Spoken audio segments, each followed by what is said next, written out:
around two people, very few, but two people are telling that they are already a PMP. Okay, so you have come to refresh the knowledge. It's okay. That's great. So I'll be focusing more on those people who have never heard of project management before. So we'll be starting from ground zero. So I'm sorry, those who have a little bit advanced knowledge of project management, they may not gain much from today's session. But let me cover some advanced analysis also in project management, which is used in project management. I'll try to do that as well. Okay, great. Let me share the agenda. So I've created this agenda, and this agenda I think should work well for all of us. Mm-hmm.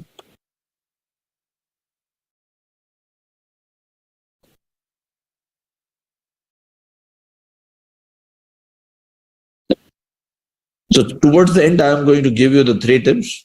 Maybe in between, first tip, second tip, third. See, first tip I have already given you in my video. If you saw carefully, if you joined it earlier, don't study too much.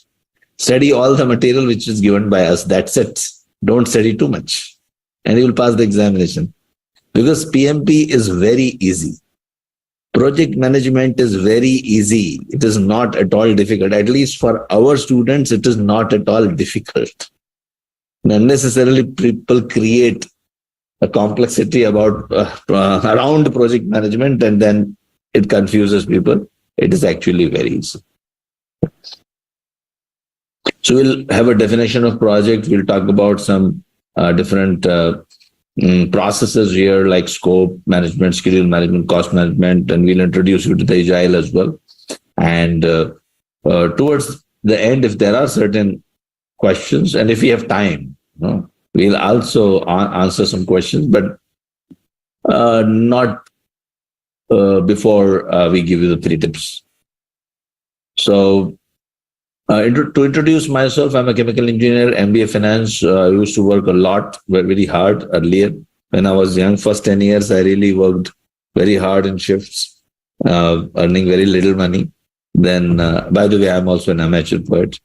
But once upon a time, it so happened, I started seeing some of the people progressing very fast in their career. So I came to know about different certifications. PMP was one of them. Lean Six Sigma was one of them. And I gained those certifications. And I had to invest a lot of money. And it involved some travel also. Those days, not everywhere you will get all these types of certifications. So I got those certifications. Today, after gaining some professional certifications, as I said before, you have consulted for more than 500 organizations worldwide, which includes a lot of Fortune 100 companies, and train more than 150,000 people worldwide. It should be, I think, 175,000 now, because 150,000, this number is, I have not changed in the slide for the last 2 years. And we have definitely added 20,000 professionals more. Why I'm telling you all these things? Because you can also achieve this and much more. We have, as an organization, we have been enabling individuals and organizations to achieve excellence since 2006. Quite some time we have been around. And personal touch is our USP, means we're not like you join us and I hire one person working professional person from some company. We conduct some sessions for you and he vanishes after that. So no, we're not like that. We are there with you. People who have undergone training from me in the last 20 years, I've been conducting trainings almost on 22 years. They're still in touch with me. And if you face any difficulty at any point of time, you can connect with us. We have, of course, a strong team of 25 people who are behind us. So we have got around 7 or 8 trainers. I'm the PMP trainer and I'm the Lean and Six Sigma trainer as well. And I also take modules in artificial intelligence, data science, etc. I take pride in telling you that I was the first person to conduct a Lean Six Sigma black belt training in anywhere in whole Gulf in 2007. This is this one is the photograph from that batch. Incidentally, it was for a hospital. Then simultaneously, engineering company Technip, Aramco, ADNOC, we did lots of improvement projects. And they have been our clients and around the world, Europe, primarily in Europe, Middle East, India and Australia, we have done a lot of work. Even in US also, this is a US training picture.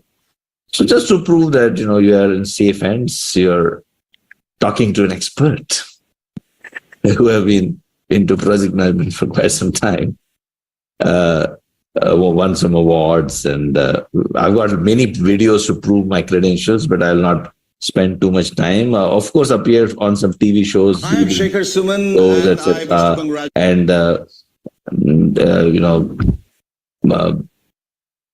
congratulate. Spoken in various conferences, PMI conferences, ASQ conferences, etc.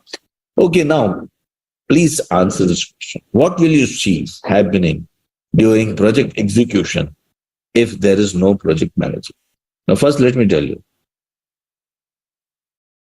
even if there is no project manager, still you can do a project. Still, project can be accomplished. Yeah. So, what do you see happening during a project if there is no project? Now, if you've not understood the question, you are just hearing project management for the first time, I'll introduce you to the basic definition of a project also. Project is a one-time endeavor, okay, which has a starting point and end point. It doesn't exist after some time. It is dead after some time, and that is a project.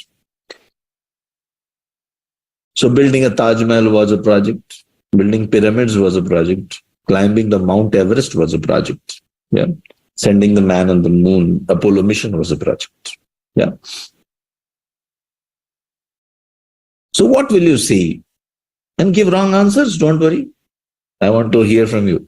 What will you see if there is no project manager? I think comments are enabled, right?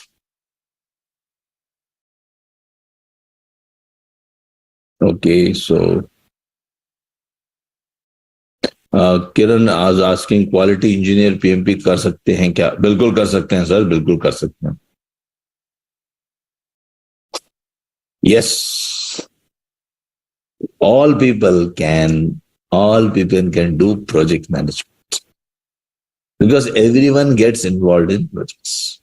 So project will delay. Vasif is telling, Jamal is telling, no control. Yes, very good. Missing the deadlines, as we see Rohit is telling.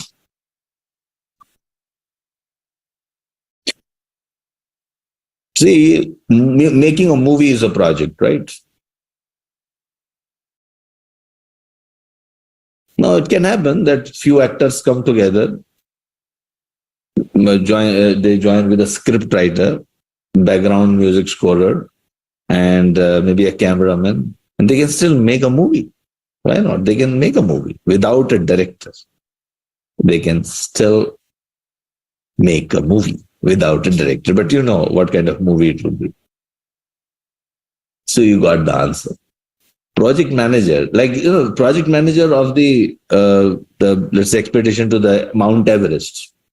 He did not climb the Mount Everest, but he made Mr.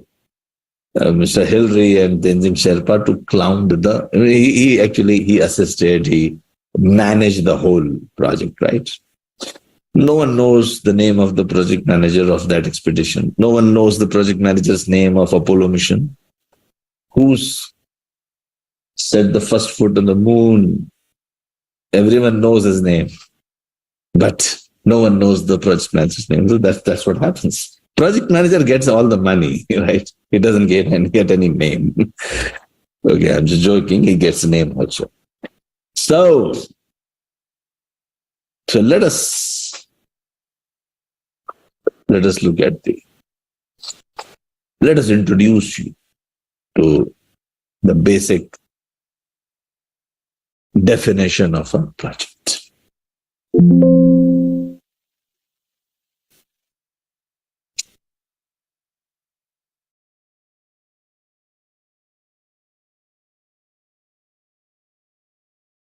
First of all,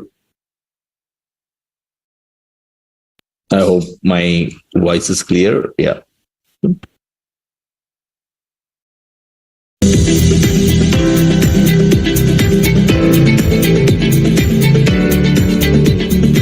Let me talk about a very simple yet commonly asked question. What is a project? Let's see how a project can be defined. In simple words, a project is a series of tasks that need to be completed in order to achieve a specific result. A project is a temporary, unique, and progressive attempt made to produce some kind of a tangible or intangible output. The output could be a product or a service. Let's look at what are the characteristics of a project. A project has a clear start and end date. A project has boundaries. A project creates something new and unique. And a project is not the same as a process, because process is repetitive and project is one-time endeavor. A project can be big, for example, constructing a building or a road. A project can be small, for example, planning a weekend trip. Well, that is also a project. A project can involve many people, or it can involve just one person. Most popular approaches a project can follow during execution are predictive, agile, and of course, there can be one more type, that is the hybrid of both predictive and agile. Predictive approach is followed for projects where we need to plan everything in detail in the beginning. For example, constructing a bridge or constructing a building or a petroleum refinery. In these kinds of projects, we have to spend adequate time in detailed planning, and the plan is executed over the life cycle of the project. Changes are difficult to make. For example, we cannot change the direction of the bridge somewhere midway during the execution of that project. Agile approach is followed where you can't plan everything in detail, and when you are executing a project where the requirements of the customer are not fixed at the initial stages and might change over the period of time. For example, if you are constructing a website, then all the requirements of the customer are not clear in the beginning. Though the value the customer is going to derive from the project is clear, the requirements will keep evolving over the period of time. Such projects need many iterations before we get the finished product. And then we have hybrid approach.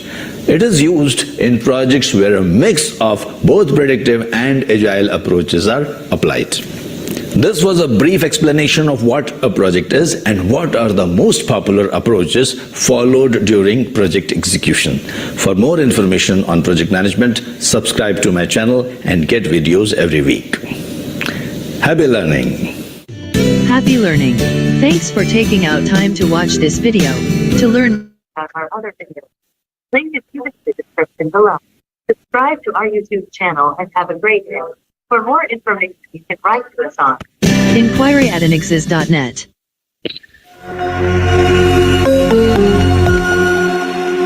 I hope you understood what is project. One-time activity, one-time endeavor. Now, when you embark upon any project, there are three main constraints, also known as iron triangle, traditionally, something made of iron, difficult to change. One is scope. Scope means what needs to be accomplished in the project. All the work which needs to be completed in that project is the scope.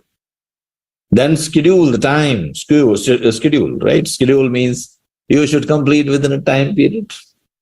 And the budget. These three are the main constraints.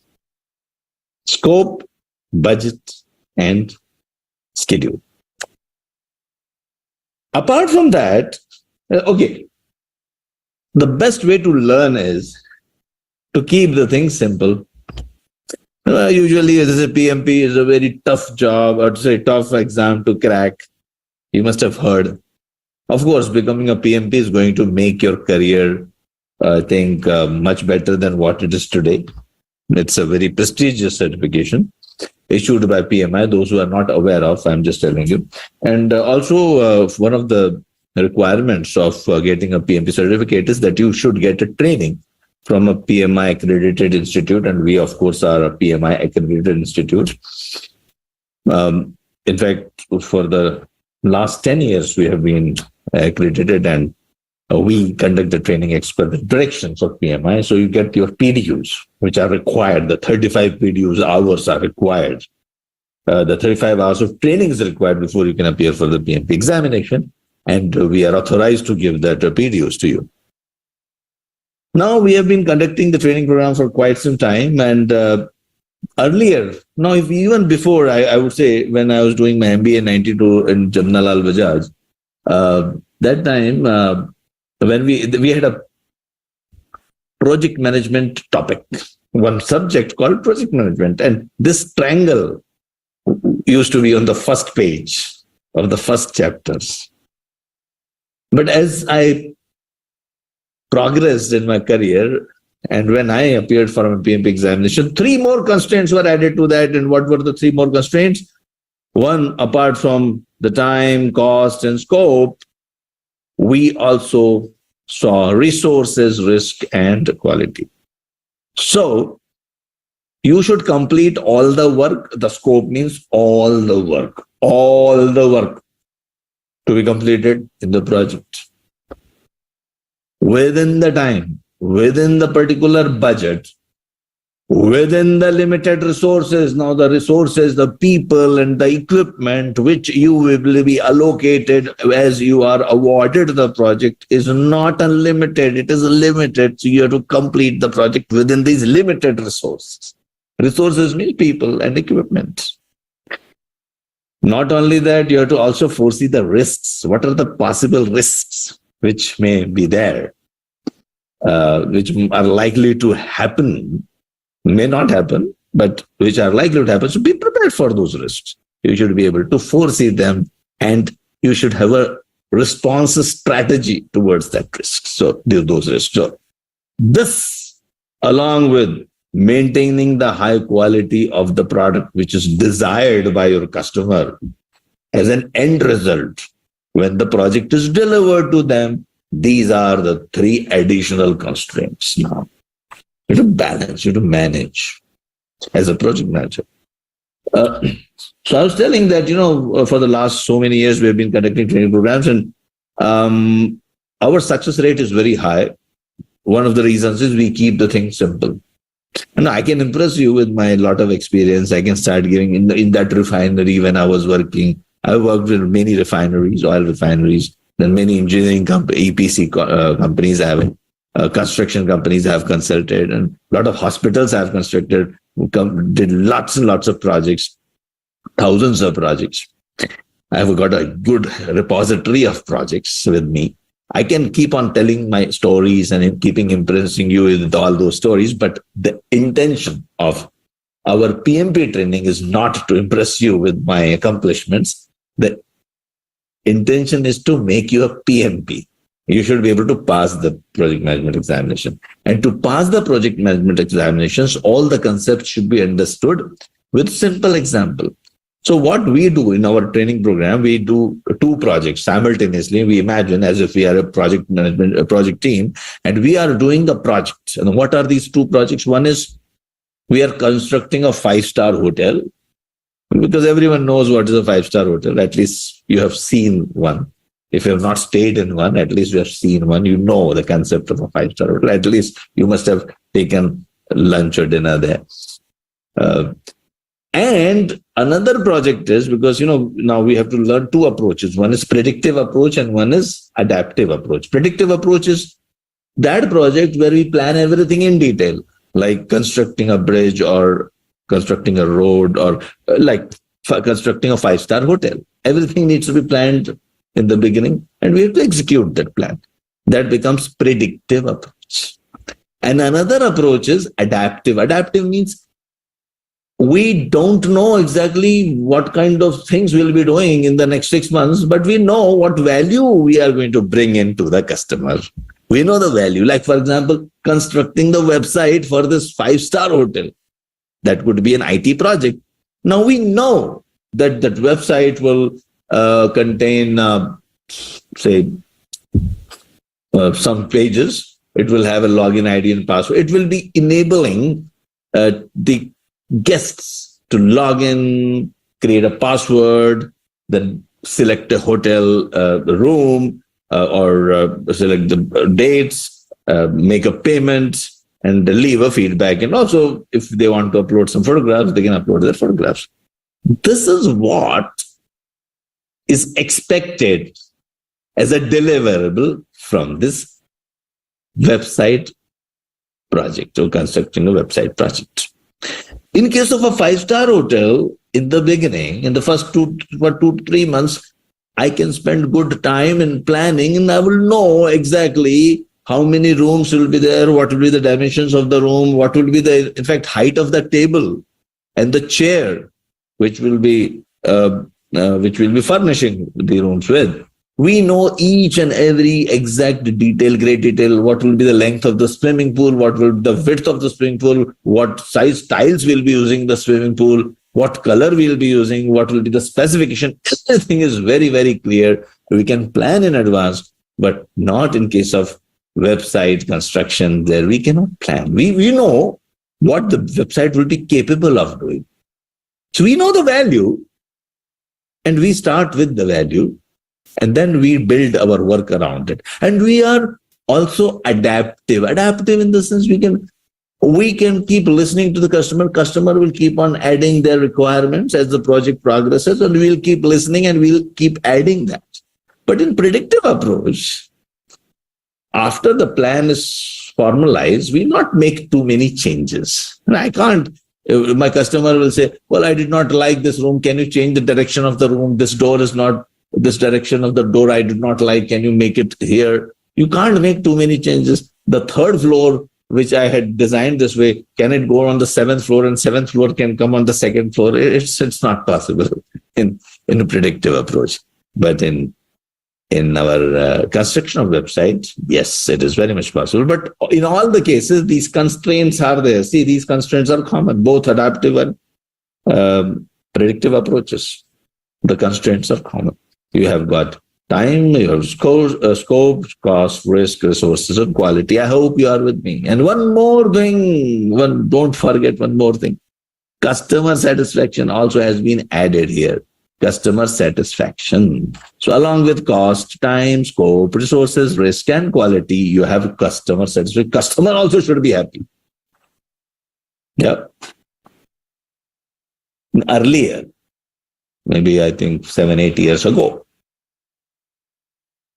we used to teach in PMP sessions that if you have managed your project within the time, within the cost, within the scope, within the given resources, by taking care of the risks as well, you are 100% quality, very good, great project you have delivered. Even the customer is not happy. Even the customer says, well, yeah, good, I've seen your 5-star hotel. It's as per this, but I'm not happy. But we could say that you told us to build 200 rooms of 20 floors within this area with this dimension of swimming pool, and we have delivered exactly what the customer told us in the beginning. Even the customer is unhappy, but still we would say the project is a great success. But not anymore, unfortunately, especially with the introduction of agile or adaptive approach. You have to make the customer should also say, yes, I am happy. Now, how will it happen? You have to consistently, continuously engage the customer during the whole project. So customer should be also satisfied. So as a project manager, you have to achieve all these things. You should be like a Superman. Yes. And typically, every project will have basic 3 phases. Initial phase, intermediate phase, and final phase. Typically, all projects have got that.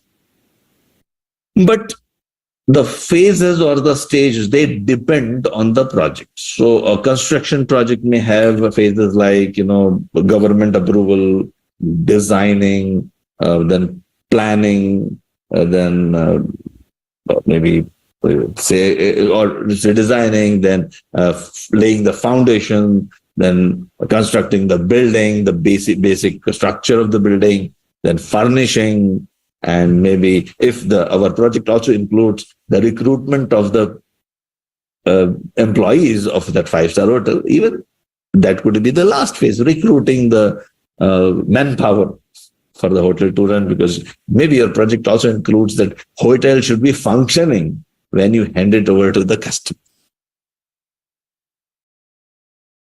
So these will be the phases. So every project has a life cycle. We told you, project is a one-time endeavor. It is dead after some time, but it is alive for some time, isn't it? It is alive during these 2 years when we are constructing our hotel. Our project is live for 2 years. This is life of 2 years. Yeah. So we call it as a life cycle. And life cycle can be divided into basic 3 phases, but there would be many, like 5, 6 phases, depending on what kind of project. Like human beings have phases of life: childhood, teenager, adult, and then people like with white beards, and then very old. We have got different phases. Similarly, project has got also different phases. And they have different stakeholders too. Stakeholders are the people who are positively or negatively impacted by the project. So obviously, project manager is one of the key stakeholders, and the customer and the user would be a key stakeholder. Customer and user could be different sometimes. Like, for example, if a billionaire, multi-billionaire is given us a project to construct a 5-star hotel in Dubai, let's imagine Elon Musk, after entering into Twitter, he has got a lot of things to do, but still, he also wants to enter into the tourism industry, or he wants to enter into the 5-star hotel industry. So he has given us this project. So he would be our customer, but the user of the hotel would be, maybe he's handing over to, let's say, Sheraton or Marriott Hotel, whichever, some hotel group. So that could be the user, or the people who are going to stay in that hotel, they could be the user. So they are all our stakeholders, plus the performing organization, the organization which is actually executing the project. Like, let's imagine all of us are executing this project. So that means that we become a performing organization. Project team members, our team members, all the construction workers, our managers, everyone will be project team members, and the project management team will be the managers in the team, which is managing the whole workforce. Sponsor is the person who arranges the financial resources. Influencers are anyone who can directly or indirectly influence our project positively or negatively. And PMO, Project Management Office, is the back office for our organization which is executing this project. Primarily, the PMO may exist or may not exist. Typically, the organizations which are into multiple projects, they would have a PMO, which will keep all the templates to be used during the project execution, which will keep track of all the people, the staff members who are able to, who could be allocated to different projects, depending on the requirements. So these are all some examples of project stakeholders. And influence of the stakeholders are very high in the initial stages, especially in the predictive approach. But it reduces influence in the sense, I can change my color of the building in the initial stages, but it's very difficult to do that towards the as the project progresses. It's very difficult to make, or the cost of changes will become obviously high. So it's difficult to influence of stakeholders on the project reduces as the project progresses. So typically, now these are the old phases. I'll just we'll talk about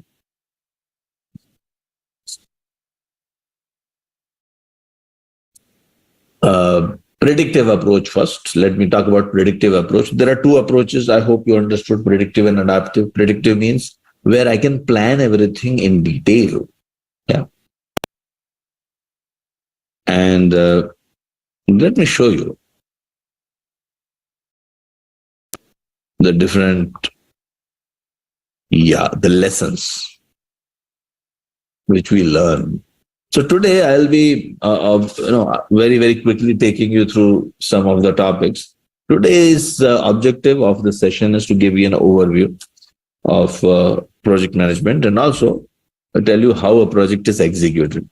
See, first thing, you should know the business environment. See, now taking example of, let's say, our 5-star hotel project. Elon Musk has given us the project, isn't it? We have been allocated by his companies. They must have studied the feasibility of this project beforehand. They must be knowing what are the benefits of constructing a 5-star hotel and, of course, constructing the website for that 5-star. They must be. They're not fools, isn't it? They've done their due diligence, their cost benefit analysis, etc. They've done everything.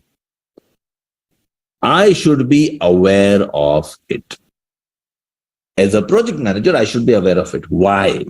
Because if I know the benefits which the customer is going to derive from the project, I will be able to deliver a better value to the customer. If I know the mind of my customer, I will be able to do a better job. When I execute my project, I will be able to do a better job. And then once that is done, here I can use different types of analysis, like you can use pestle analysis. I will not be going into the details of pestle analysis today. Maybe randomly I'll take some tools so that you go through the whole journey. Maybe I'll pick up one tool from lesson 1, one tool from lesson 2, 3-4 tools from planning the project, lesson 4, and maybe one tool from let's say leading the team. But in general, if you think of your 5-star hotel example, and that's what I said, see, always take a simple example which you stick with it throughout the training. So once I have understood the business environment, then you start the project. Then you build a team. You make some ground rules from the team. Make a team charter.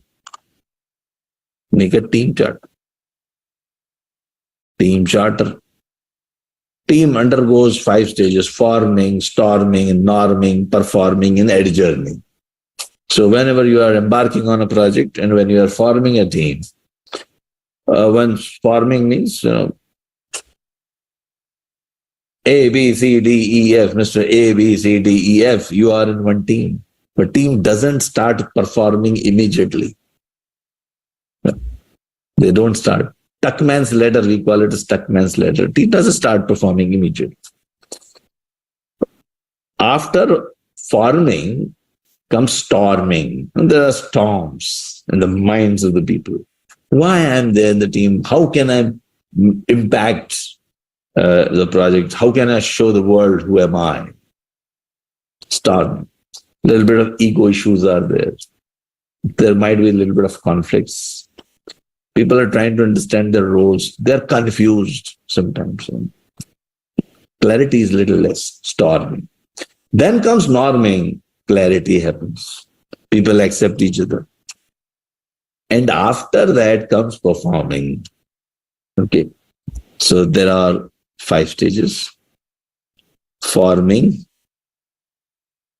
storming, norming,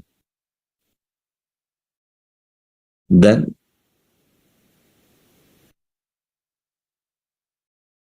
performing, and then finally adjourning. Adjourning, sometimes we say mourning. Oh, we are mourning. We're not feeling happy that, oh, project is over now, we'll not be able to see each other. And you will be working. See, multiple teams will be there. Team which is laying the foundation of your project, of your hotel, could be one team. Team which is the designing team could be one team. So you have different phases in a project. There are different phases in a project. Designing. Let's say this is designing. This is foundation laying. This is constructing. This is furnishing. One more is recruiting. So when we are talking about these stages of the 5 stages of team formation, as a project manager, you should be aware of this. Then only you will be able to manage your team better. Otherwise, you'll feel frustrated. I got the best of the best people together, and they don't listen to each other. Within 10 days, you find the project team is like people are having conflicts, and then you'll feel frustrated. No, you have to understand that team undergoes these stages. Yep. Then comes, so I have written down a team charter. Team, when there is a conflict, we'll listen to this, or we'll refer to this rule, or we'll take a poll, or we will take a voting, whatever. There are different ways of, making decisions. Write in the team charter how we are going to make our decisions. And these ground rules should be mentioned in the team charter. And then comes one more charter, which is project charter. Now, in project charter, you have to tell everyone. You have to tell everyone, all the stakeholders, of course, your team members, project team members, customers, what is expected from the project at a very high level. Please remember, at a very high level, not into the detail, very high level. Project charter. Typically, a project charter will look like this. Now, it is not a standard format for writing a project charter. Let me tell you that. But typically, it looks something like this. It has got a title. Yeah. It has got a project start date. It has got a project finish date. It has got a project manager, the details. It has got the project objectives. What is the objective of a project? What does the project, what we intend to do? What will be the end result of the project? It doesn't contain the work to be done during the project. It just tells you what will be the object. It tells you what will be the budget.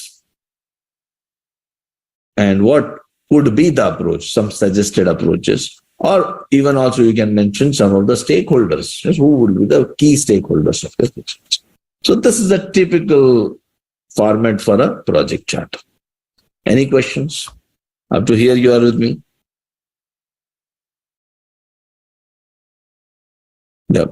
Yeah, we are recording the video. Vasis is asking, are we recording the video? Of course, we are recording the video. If you attend the session in full, which I expect you to do, then only you will get your 2 PTUs if you are coming here only to get the PTUs. Or then only you will get, in fact, if you want to have an even certificate for that, you can still get that. Then only after you attend the full session. Yeah. So this video is recorded and it will be given to you. It's actually it's live on, I'm not sure where. My team sometimes put me live in Facebook, sometimes YouTube, somewhere, I don't know. My team can tell where I'm live today. Okay. But all the recordings are there and you'll be able to get those recordings. Not only these, in my previous training programs also, all the recordings, just subscribe to Anexas Europe channel. So don't worry. I hope you got it, right? Thank you. Mohammed is asking, is PMP highly recommended for managers only? No, PMP is recommended for anyone who has got more than 3 years of experience. Anyone, at least 3 years of experience is required. Anyone, any professional. Okay. Rafi is telling, good evening from UAE. Okay. Thank you. Good evening. Okay, great. So now we have created a project charter. Now, once we have created a project charter, after that, we develop a scope statement. Okay. We develop a scope. Let me refer to one document. Now it's very, very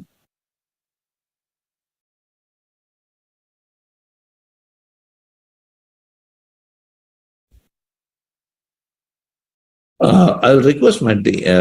Next time I'll remove the numbers. Please ignore the numbers. My team can remind me next time I can remove the numbers because the numbers used to be those in the previous PMBOK edition, the chapters, but they are no longer true anymore. These numbers don't have any meaning. So please remember. Here, first, we write all the work. We develop the scope, right? So we have developed our charter, right?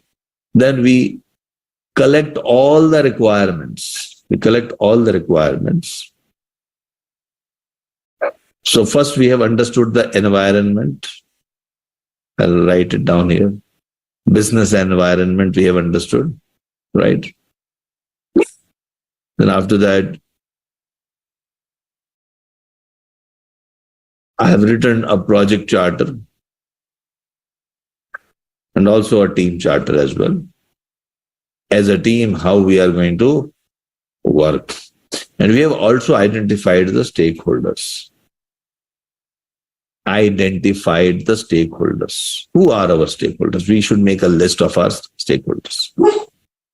So we create a stakeholders list so that I can manage them effectively. Who are the important persons? Who are the people who are getting influenced by? So I should know who's person who's supporting me, who's a person who's looking for details. We can analyze the statements. We can, and then comes we understand the scope. We also, in fact, we create a project plan. So in the project plan, you have got how I will manage my scope, how I'll manage my schedule, how I will. So if you go back,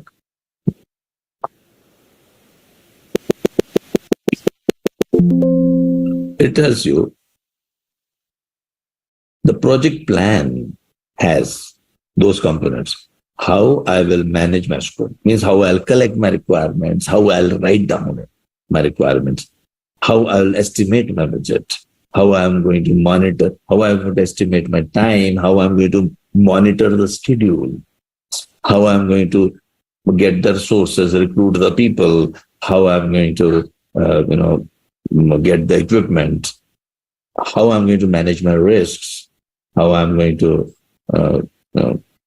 manage my quality, and also not to forget how I'm going to keep my stakeholders and customers satisfied. Okay. This is a project plan you create.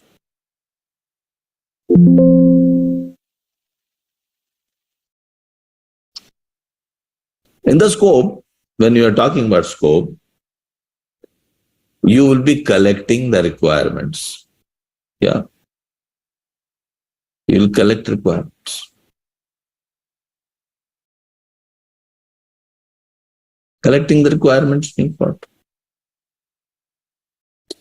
What requires to be done in my hotel?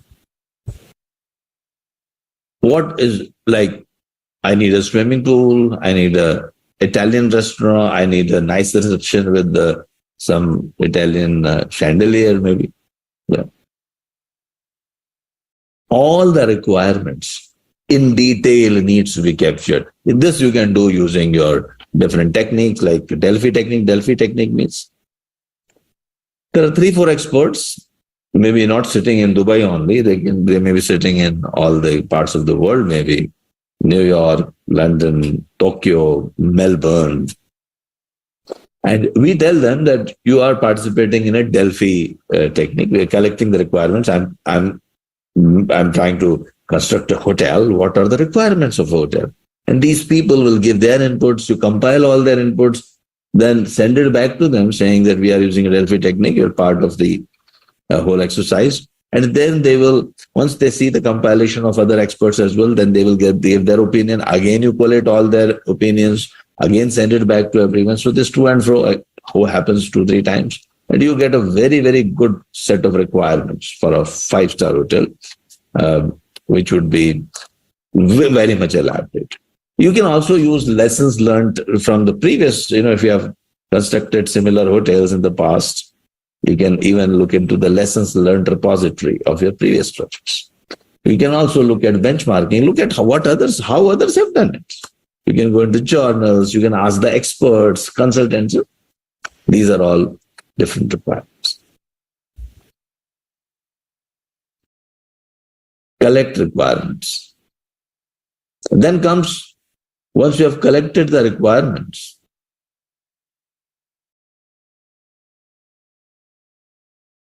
you define the scope and make a scope statement.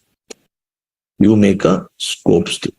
Scope statement means whatever work needs to be done during the whole project, it needs to be written down in detail. All the work. Well, it will be very difficult if someone throws all the work at you. You will be confused, isn't it? So what you do, you break it down using decomposition method. You break the whole scope, all the work, into smaller components. Smaller components, smaller and smaller components. And keep breaking it down. We call it decomposition method. And similarly, you keep breaking it down. And finally, keep doing it till the time you get a package of work, small package of work, which we call it as work package. And this whole structure is known as WBS, work breakdown structure. So I've got a work package where I can assign fairly accurately the resources, budget, and schedule. So typically, let's take an example. Oh, there's an example given here. Let me show you that.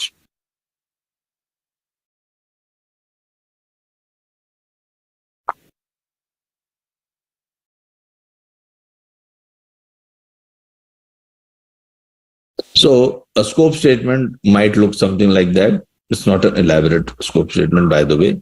So all the details are given here. And finally, I can make a WBS, work breakdown structure. Work breakdown structure. Finally, I get work packages. Yeah. Get work packages. The last component will be, and another example here is also given, uploading an information system. So testing and evaluation becomes one work packages. And here what the number, this configuration system, 1.1, 1.1.4, 1.1.4.2, etc. This we call it as code of accounts. Code of accounts. These numbers are code of accounts. Means, we are allocating the budget to that work package so that it is a code for that account, for that work package. Yeah, we call it as code of accounts. So now we have created, we know the code of accounts, we have created the work packages, the deliverable at the lowest level of WBS, and the WBS contains all the activities. WBS dictionary. So I will have a WBS dictionary. I'll have a WBS dictionary. WBS dictionary will contain all the activities which need to be performed in that work package. So let's say one of the scope is painting. And here it's like painting the boundary wall. Yeah. So painting the boundary wall. What would be the activities which we need to execute in that work package of painting the boundary wall. Yeah. So all the activities, list of activities and description of all the activities will be there in the WS. I hope you are with me. See, I saw that 60-70% of you are doing this session for the first time. So I'm just starting from ground level, ground zero. Yeah. Although I can teach some advanced tools and techniques also. I promised you some advanced techniques also I'll teach. Don't worry. Don't worry. We'll complicate the matters also after some time. But there are no complications. I see a lot of people have attended our black belt training. This PMP training is very easy as compared to black belts. I see some of you have also attended my data science programs. PMP is much, much, much, much easier. And if you are able to pass data science, all of you are able to pass 100% certification was our source scorecard of black belt, right? So PMP is much, much simpler than that. I can guarantee that. By the way, a lot of tools and techniques which you studied in green belt and black belts, they are very much part of the quality module of PMP as well. Okay. Now, this was the scope. Now, I have talked about the scope. Now, these activities, which are activities, I have to develop the schedule out of these activities. So, I will now develop the schedule. Means develop the schedule.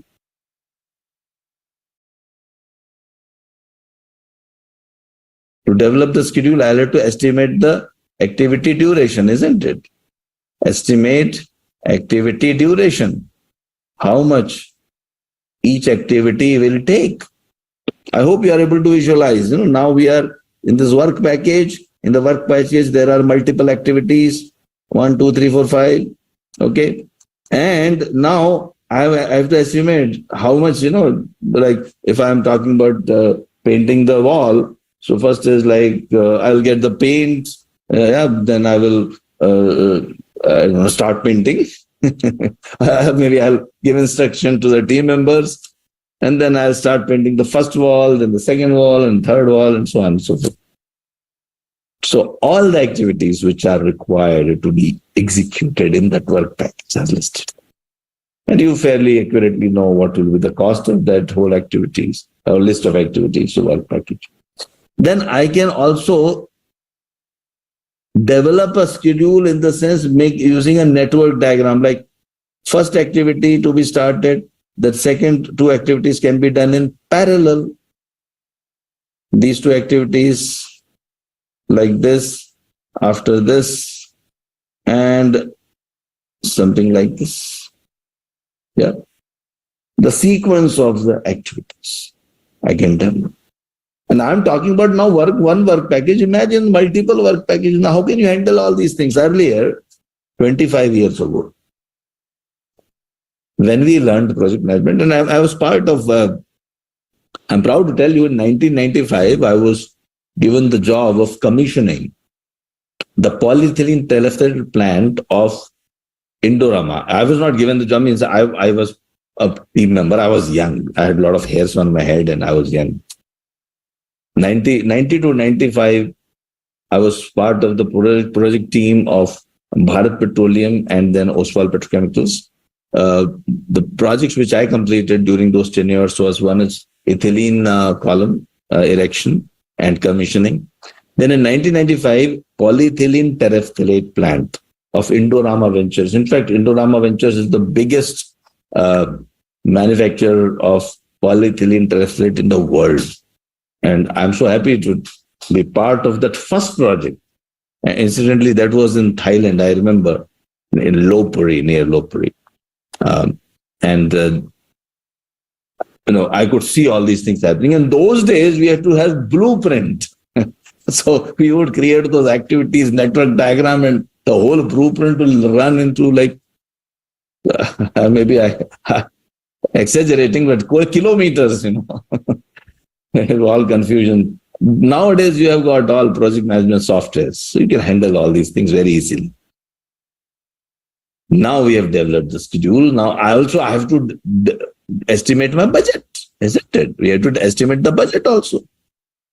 So we will estimate the budget. Now, how much each activity is taking estimations. We can use bottoms-up approach. Bottoms-up approach means I estimate the budget at every level of work package and then aggregate, take sum total of all the costs and get my project costs. Bottoms-up approach. Or I can use a top-down approach, means management can estimate, I think this hotel will take around $12 million, somewhere around this. That is also another way of estimating. So depends on the situation, what kinds of estimations you are going to do. So you estimate the budgets. Okay.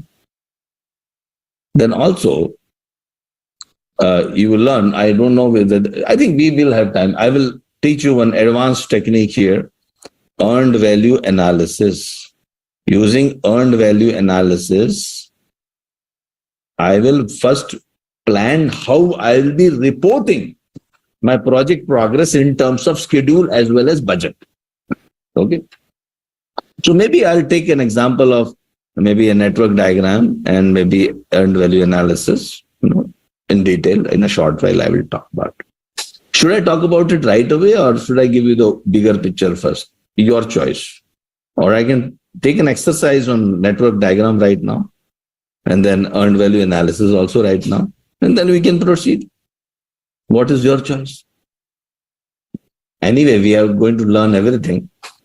What do you want to learn first? I'm scheduling my activities. This is a work package, right? This training of 2 hours is a project. Yeah. I have broken down my project into smaller components, right? Yeah. And I'm into an activity. Now I'm trying to schedule my activities. And I have to listen to the customers. In adaptive approach, you have to listen to the customer more often. There you use sprints, 2 weeks duration. So you pull out the work. You have first collect all the requirements. In adaptive approach, when I'm constructing a website, I call this as backlog. Okay. Instead of scope statements, here I will call it as, so I'll write maybe in green or maybe in and some other color I will write. Yeah, maybe I'll write in green. Here I will write, we call it as backlog. Backlog means all the work needs to be completed as I construct my website. There I'm using adaptive approach. Backlog means all the work. And the backlog is always obtained in the form of stories. Story 1, story 2. See, in our scope statement, in our hotel, the scope statement would look like, get the Italian marble of this specification for the reception flooring. Yeah. This would be an example of a requirement captured in a scope statement. In a backlog, it is in the form of story. Now, don't think the story is like a long story. Story is just one sentence. Agile, they've changed the definition of a story also. The story is just one sentence. It is in the form of, as a user, I want to do something. So I'll write it in the beginning. As a user, I want to do, accomplish something, an activity, so that I can get some value out of it. So an example would be, as a user, as a customer, as a client of the website, I want to create login ID and password so that I can access the website. Another story could be, this is one story. This is one story. Another story would be, as a as a guest, I should be able to make a payment so that I can book a room for myself. So another story. Now the story is given to the team, and the team decides what are the tasks need to be accomplished. There's no planning. See, in our five-star hotel, everything needs to be planned. The specifications of the tiles also need to be planned. But here, a story is thrown to the team. Who will throw the story to the team? The customer. The customer appoints one person called product owner. He acts like a customer. And the product owner will throw stories at the team. Throw means like, give, not throw. Like give stories. I want this. Now they will create. See, they will create their own activity. They will not be planning the way in our hotel. We are planning all the activities. We are creating a work breakdown structure. We are creating, this activity, a schedule, all that. No. Not in Agile. Not in Agile. I'll tell you in detail. I'll talk about that in a short while. But for the timing, just wanted to tell you that equivalent. This is the equivalent of our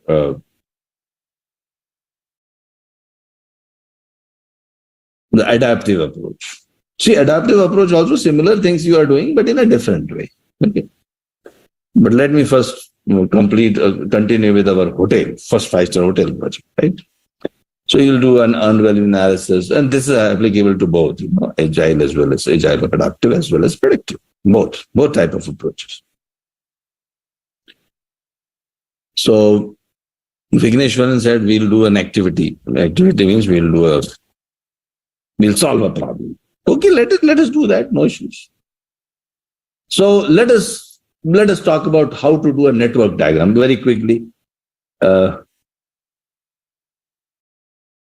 Let us solve a problem.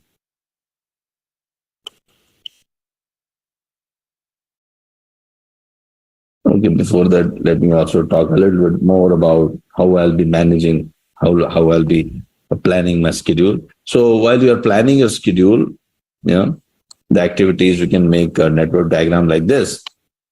It will have multiple paths. It will have multiple paths. The path with the longest duration will be called as critical path. Why? Because any delay on that critical path will delay the projects.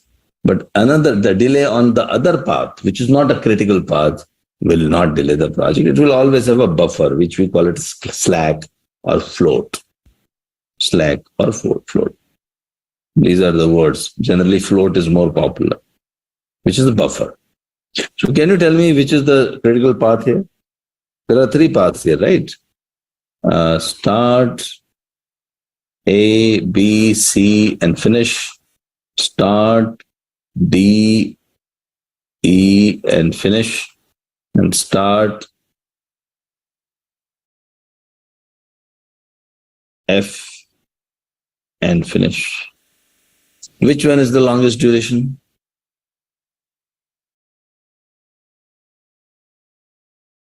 Which one is the longest duration? And what is the duration? I think 15 weeks, right? 15 weeks is the longest duration. Path A, B, C, right? S-A, start A, B, C. So this is the critical path.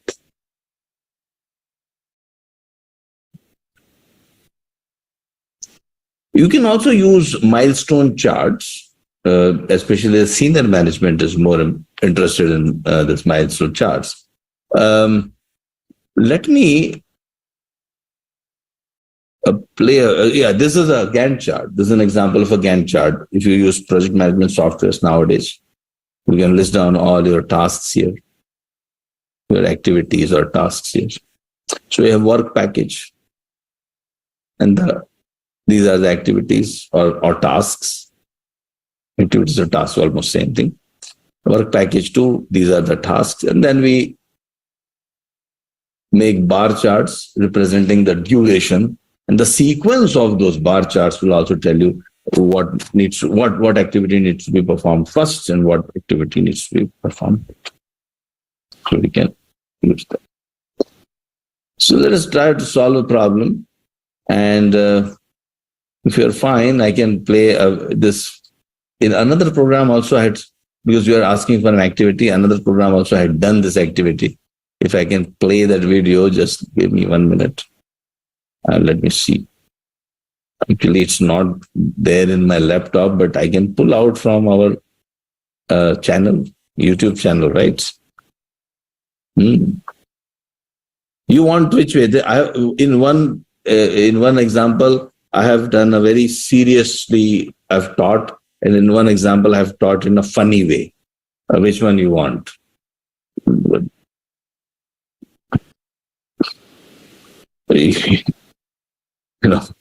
I can be serious. Today I'm a little serious. But if you want the funny way, I can talk about it. Oh, one thing is also going on right now. Okay.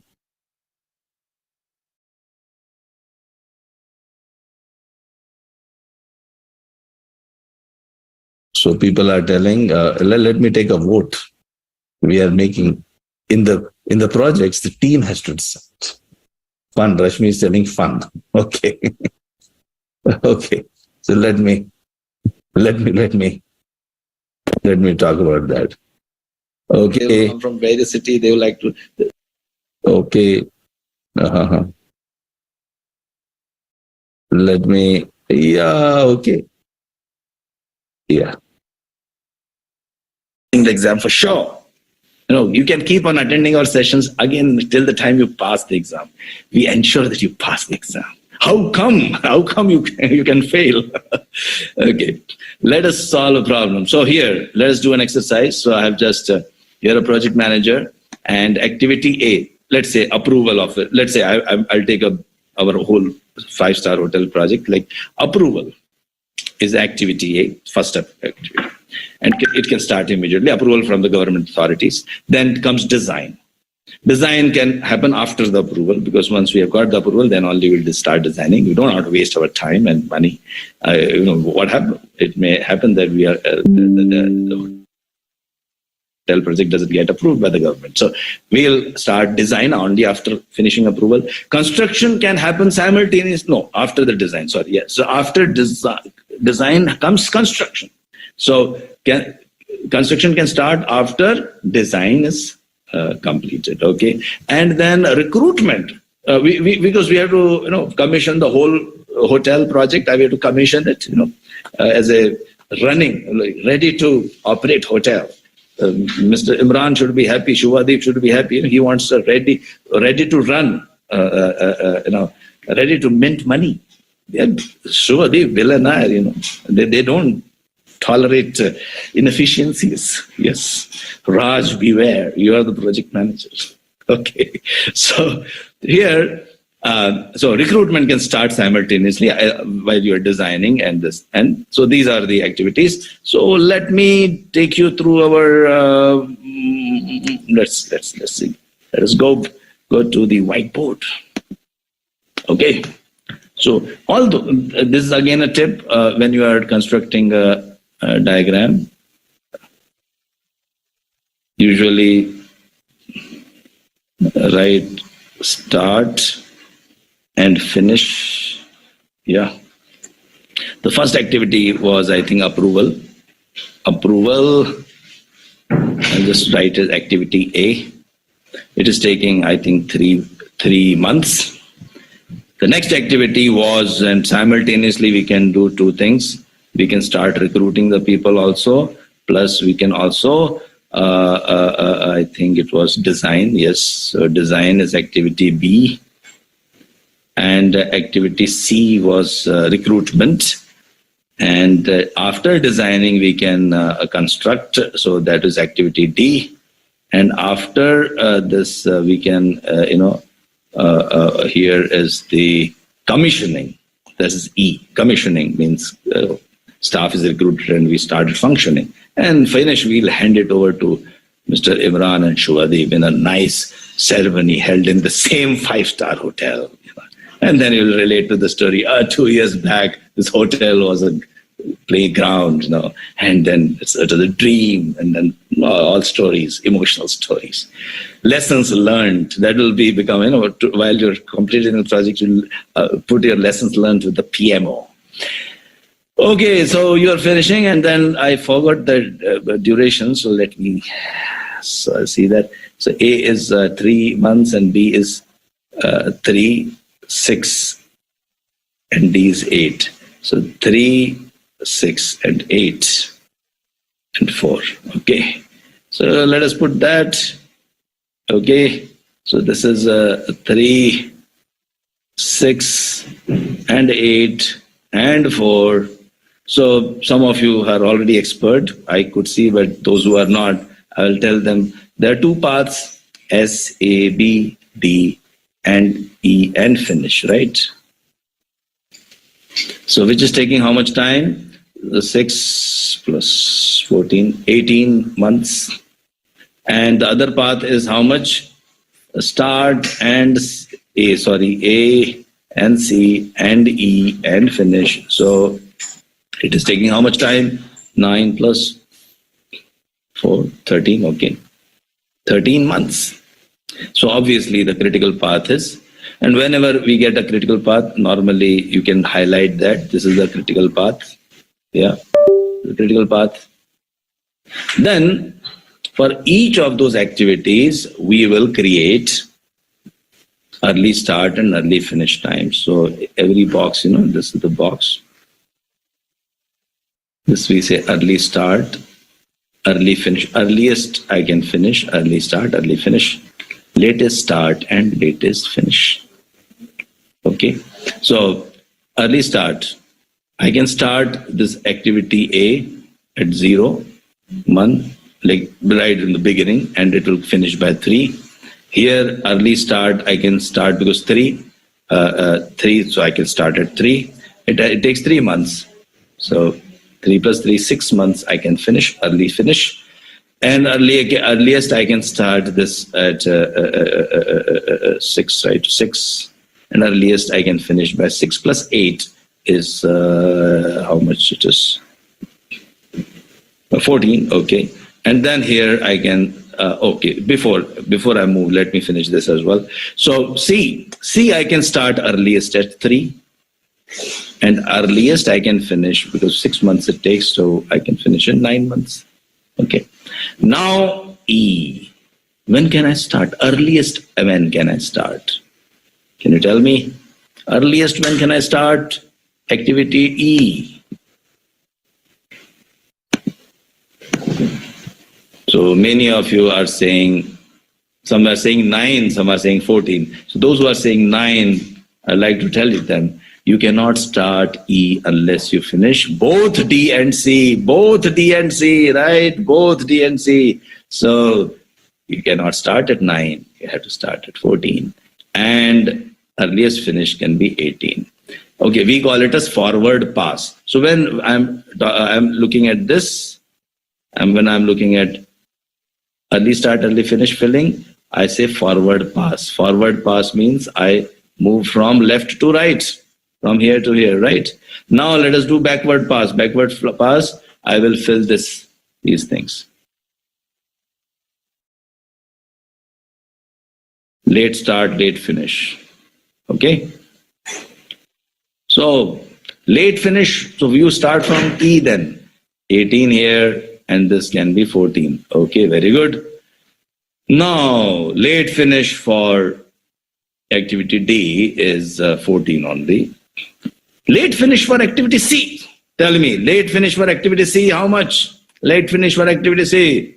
Let's see, right answer will get you $1,000. Let us see who has given the right. A lot of people have given right answer, but fastest finger first was Ibrahim. Okay, so Ibrahim, yes, you're right. 14. Yes, 14 minus 6. Here becomes what? Yes. 8. Okay, very good. And let us look at now activity 3. Activity A. Latest you can finish by when? Oh, before that, let me finish D also. So D becomes here 6. Okay, this also 6, and this also 3. Now, activity A. See, whenever there are 2 branches. See, branches, 2 branches going from A to B and C. Be careful here. Similarly, we were very careful here also at E. 2 branches coming to E. Very, very careful. When there is no branch, don't worry. It's very easy. So here, yes, as you rightly said, this is 3 and this is 0. Absolutely fantastic. Okay. Well, there is no time to explain all the reasoning behind these, whatever I have done, but you can watch this again. The recording will be sent to you. It will be available on YouTube. A lot of other recordings of detailed tools and techniques. I have explained detailed things. A lot of quality tools I have explained. Those who are interested in other programs, CPHQ or Lean Six Sigma, Yellow Belt, Green Belt, all are freely available on my Anexas YouTube channel. Go to YouTube and Anexas channel. You can subscribe. It's totally free of cost. You can have a look at those tools and techniques being described by me. Sometimes I'm having a beard also. During lockdown, I grew a beard. So, you may see a different person talking, but in the same voice. So you can have a look. You can just subscribe to that Anexas YouTube channel and learn a lot of tools and techniques. So in that, I have explained and very, very nicely, slowly. I have taken 2-3 examples. But here, very quickly, let us move on to the next one. Very good, absolutely fantastic. So this is how we do the. No. Before that, yes. One more thing. You cannot delay anything on A, B, D, and E, but can you delay on C? Is some float available there? Is some float available? Yeah, yes, a lot of people are writing. Raj, the project manager, says yes. So we call it a float, 14 minus 9. How much is the float available? We call it slag, float. How much we can float around? 5 months. We can float around 5 months. We can relax. In recruitment, we can relax. Anyway, HR people, you say, oh, they're always relaxing. Sorry. Just joking. So the recruitment team can relax a little bit only for 5 months. This we call it as float, slack, okay? Anyway, and we have got some project float also sometimes, like it is taking 18 months, right? But we have committed 2 years, 18, so 24 months. So we are finishing our hotel in 18 months, but we have committed to Mr. Imran and Mr. Shovadev for 24. So we have a project float also. We call it project float. Yeah. How much project float is available? How much is the project float available? 6 months. Wow, Kumara, you are great. Adil, wow. You're already expert. Why you are here? You already appears to be all certified PMP. I think PMI has sent to you to audit me. Am I conducting the training program correctly? Okay, very nice. Good. So many of you are already aware of these concepts. Okay, others who are not, don't worry. Just takes a little time to understand, but it's very, very easy. All these things are very easy. This is considered to be a very tough topic, by the way. What you just did is considered very tough. People fail. They say, we fail in PMI. I don't understand why they fail. I don't understand why they fail. They should learn from us. That is why we keep giving it tips. Okay. Another cost management, very difficult topic. Let me teach you some cost management techniques. Very, very difficult. They say earned value analysis. What is earned value analysis? What is EV? So when you are sorry. Before that, let us not forget. I was giving you a tip, and the tip myself I forget. How can I blame others? So keep looking at this, right? So we have now beautifully captured the WBS and then created the activities, defined the activities, very detailed, sequence the activities, estimate activity duration. We estimate the activity duration again from experts, from the previous projects, lessons learned, Delphi technique, brainstorming. And almost every time you have got organizational, there are other factors also. I'll not go into those details, but you have to take inputs from policies and procedures of the organization, the culture of the organization, a lot of resources are available in the organization, facilities are there, infrastructure. You have to take, consider all these things, and they become inputs to all those processes. By the way, these these numbers are referring to the relevant chapter of PMBOK 4.1. So if you want to develop project charter, read about it, go to 4.1 chapter of PMBOK. 5.1 plan scope management. That's what it's referring to. So here, coming back. So now we manage the schedule, we estimated the activity duration, developed the schedule, and while we're developing, while we are executing, we are also controlling. Mr. Project Manager, you told that this design will take 3 months. Is it on time? Well, in design also there are different work packages, work activities. All these activities have been sequenced, and everything is now taken care of by softwares. I remember in 1993, when I was commissioning EPDM rubber manufacturing plant, ethylene propylene dyeing rubber. We used to make where is the word? PPT, yes, hidden, yes. So let's imagine we are constructing a boundary wall, and there are 4 walls. Each wall you are given 1 day time, and each wall budget is $1,000. Okay, just remember. Now, you are the project manager, and you go to the site on the 3rd day, completion of 3rd day, and you see something. You take the report, and now you have to report to Mr. Imran, our sponsor, our Mrs. Suvadi. Say, what's happening, what's going on? Now, these guys are all high-class PMP guys, They don't tell you, sir, behind schedule, not working. They don't like that. They're earned a value. They talk in terms of value analysis, earned value. Tell me schedule variance. Tell me SPI. Tell me CPI. That's how they ask. And you are like looking at them. What's wrong with them? I'm telling you, we are behind schedule by half a day, 2 days. They don't talk these languages. Professional guys. So let us learn their language, right? So let's take this example. So if I take this example, where are we? Where is my notebook? Yes. Yes. So this is the wall, boundary wall. Oh, sorry, I'm not able to keep the line straight, but it's okay, I think. You'll excuse me for that. So this will take 1 day. This will take 1 day. This will take 1 day. And this will take 1 day. And budget is $1,000 and $1,000 and $1,000 and $1,000. Okay. And let's say we are on the 3rd day. Okay, so we are reporting, so this wall is completed, let's say. This wall is completed. Then this wall is also completed. And the 3rd wall, oh no, completed only half. As per the problem which is given here. Completed, first wall completed, spent 1,000. Second wall completed, but spent 1,200. We'll come to that. Half done. Only 50% completed. Okay, doesn't matter. Okay. Now, in terms of, first, let us look at what is the planned value. What is the planned value? What we had planned at the end of the 3rd day. We had planned 1,000. Second day, 1,000. This was our planned value. We planned how much? $3,000. But how much we actually did or earned, how much value was earned by our project team.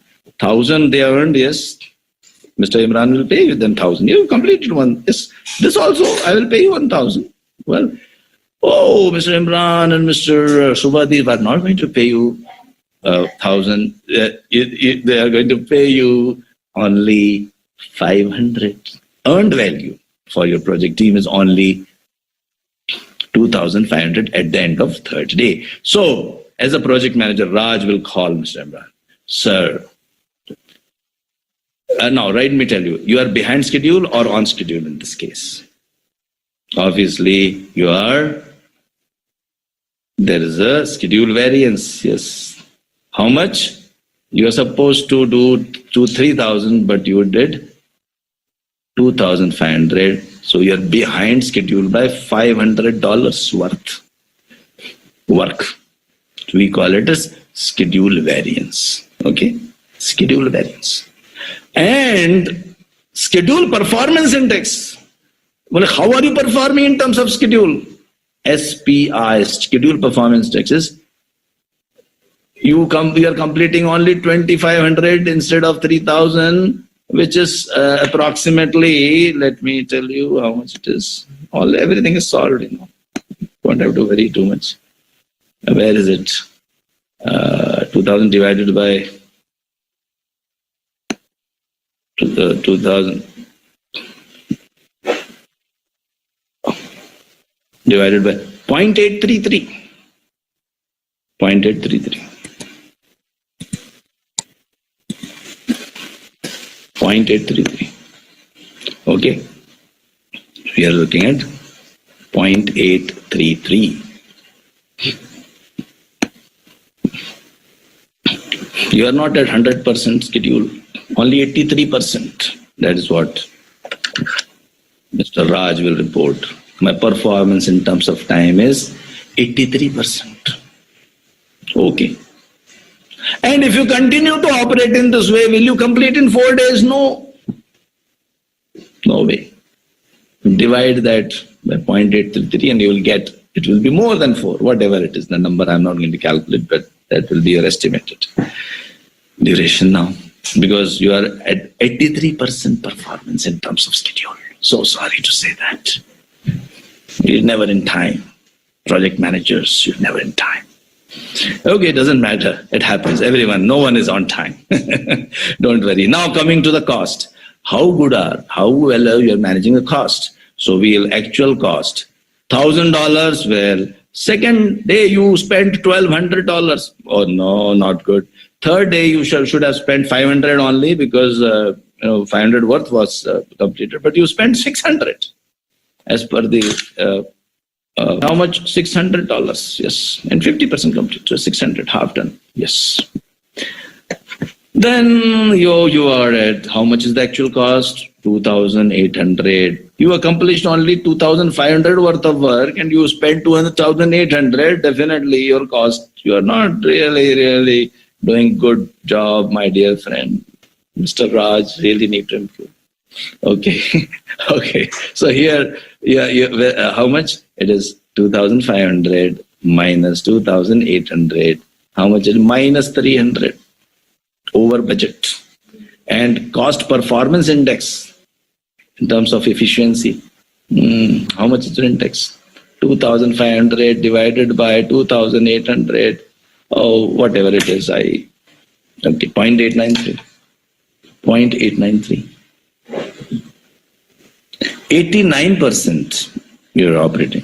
Well, Mr. Raj, you need to improve. If you continue to operate like that, you will not finish the job in $4,000, my friend. You will finish the job in 4,000 divided by 0.89. 4,479 additional estimate to complete. Additional variance at completion will be $479 in addition. So this is how you do the earned value analysis. Okay.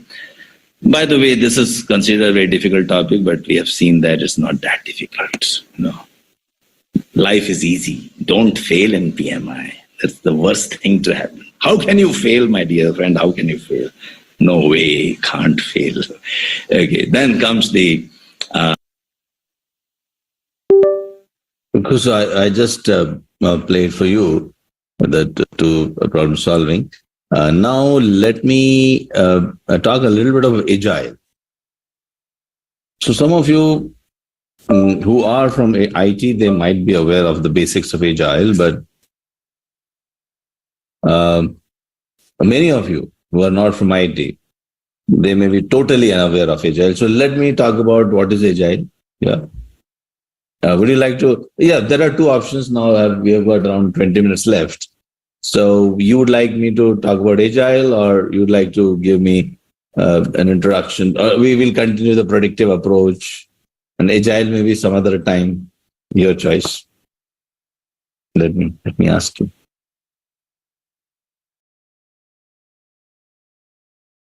Would you like to get introduced to agile, or you would like to continue with the predictive approach?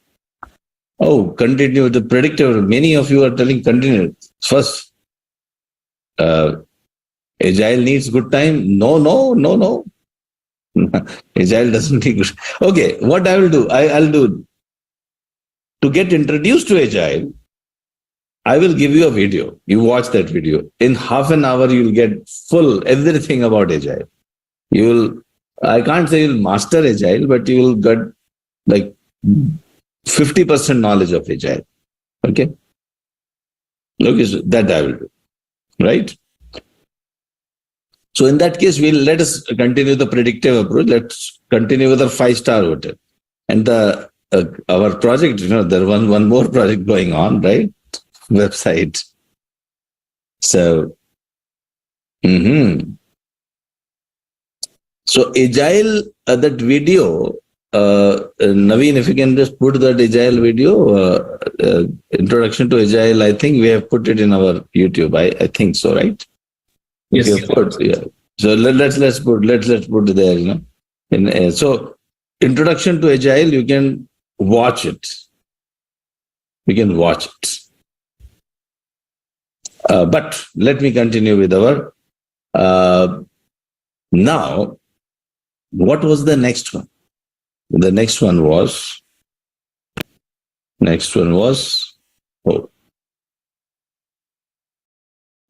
We have to think about the quality also. We have to maintain quality, isn't it? We have to maintain the quality. So I have to maintain the quality. And when you are maintaining the quality, you have to use different tools and techniques. You have to have your inspections and checks, whether you're delivering as per the customer's KPIs or not. You should know the tolerances. Customers is able to tolerate a little bit of inefficiency, but not too much. And the deviations from the specifications. And every project will have quality issues. And sometimes nothing, but at least the delay will happen. Let's imagine that the project manager is facing procurement delays. How will you solve the problem? So using some quality tools and techniques. So these quality tools and techniques are very much part of your PMI syllabus. Now, there's not much time to talk about, all the tools and techniques in detail. So what I'll do, I'll show you some of the tools. I'll just demonstrate the tools. If you want to learn about the tools in detail, I'll recommend you join my Yellow Belt session. In the Yellow Belt, I conduct 2.5 hours of Yellow Belt sessions free of cost again. If you are impatient, you can even see the recording. The recording is available on our channel, but strongly recommended you watch the 2 hour, I think 2.5 hour recording of Yellow Belt, Lean Six Sigma Yellow Belt training. It contains all the details of the tools. I have explained the control chart in really very much detail, and the concept of control chart also, the histogram, the normal distribution, etc. But today, due to the shortage of time, I'll just give you the demonstration of how we can use quality tools. So let's imagine that our project is having difficulties of our procurement is delayed. Now what I will do, I'll collect the data first. I'll collect the data. And let's say I collect the data. And these are the procurement days, number of days to procure some material, critical material, construction material maybe. It could be cement, it could be steel, it could be anything. And historically, I take around 120 days, 3 to 4 months to procure, which is too high. It will delay my project, isn't it?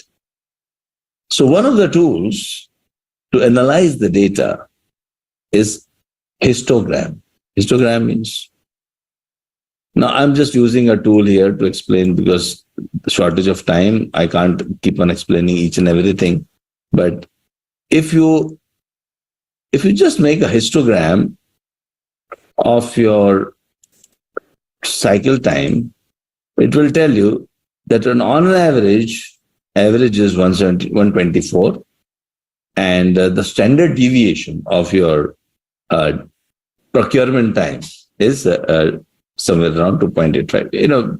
Those who are totally not aware of this standard deviation, I can give a very brief overview about it. See, most of the processes in the universe, they follow this bell-shaped distribution, or also called as normal distribution. Normal because it is normal to obtain a normal distribution. Mr. Carl Friedrich Gauss,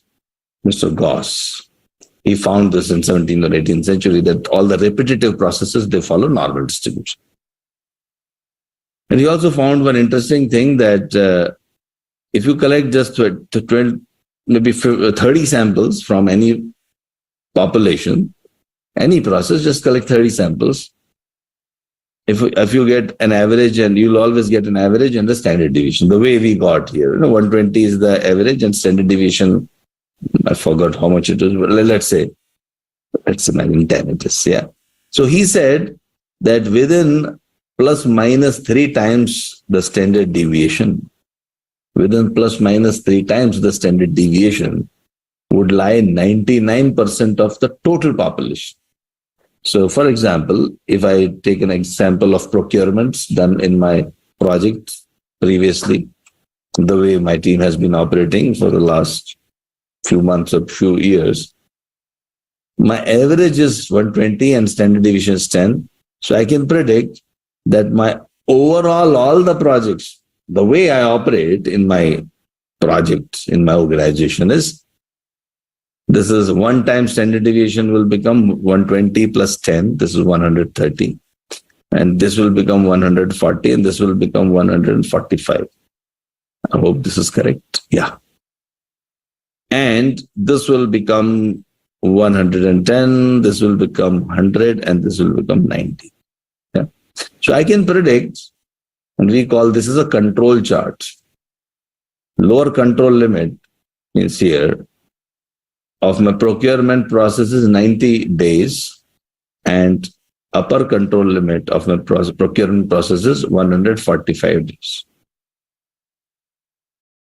So most of my procurements are taking place within this. And this thing, we call it as control chart. Lower control limit is minus 3 times standard deviation, and upper control limit is plus 3 times the standard deviation. And it just shows, control chart just shows that this is the way you operate. It doesn't tell you that it's a good process, it's satisfying the customer. It doesn't tell you anything. It just tells you whether the process is stable or not. Suppose you are going somewhere here, sometimes here, that means you are unpredictable. If your process is under control, means you are predictable. I can predict your performance. Okay. So you see whether the process is stable or not. So these are histogram, control charts. These are all tools used in project management. I'm just giving you a very, very brief overview. Now you are here to solve the problem. So you can use a cause and effect diagram. There's a technique called cause and effect diagram, where you brainstorm on all the possible causes. See, brainstorming is a very powerful technique used in project management. Right. So one of the ways to first brainstorm on the possible causes is using 6M technique. Measure, method, man, machine, material, environment, measurement. Imagine, brainstorm on all the causes related to these categories. And you'll find that possibly you will get some of the root causes in this cause and effect diagram. And the cause and effect diagram is very easy to make. Nowadays, everything is automated.